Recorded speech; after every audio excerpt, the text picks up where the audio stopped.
Hi hello నమస్తే. సామలతో దోశలు, perfect దోశలు చేసుకోవడం చూద్దాం. మిల్లెట్స్ చాలా మంచివి కదండి రైస్ కంటే.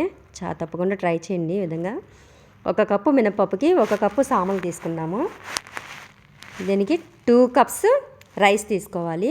మీ దగ్గర బ్రౌన్ రైస్ ఉన్నట్టయితే 1 cup brown rice, 1 cup ration rice తీసుకోండి. దీనికి 1 స్పూను మెంతులు వేసుకుని వీటిని అన్నిటినీ శుభ్రంగా కడుక్కోవాలి. సామలు మినపప్పు కలిపి నానబెట్టుకోవచ్చు. ఈ విధంగా బియ్యం కూడా 2 టైమ్స్ కడుక్కొని నానబెట్టుకోండి.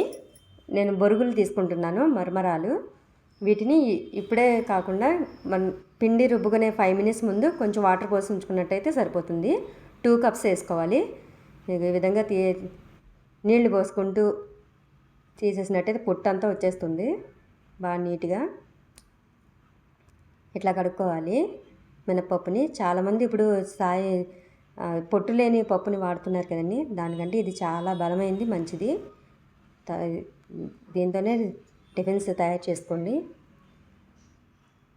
వీటి మొత్తాన్ని మినపప్పుని, సామలు, బియ్యం, బొరుగులు 5 మినిట్స్ ముందు నీళ్లు పోసి పెట్టుకున్నాం కదా, ఆ బొరుగులు అన్నిటినీ గ్రైండర్ చేసుకొని ఇలా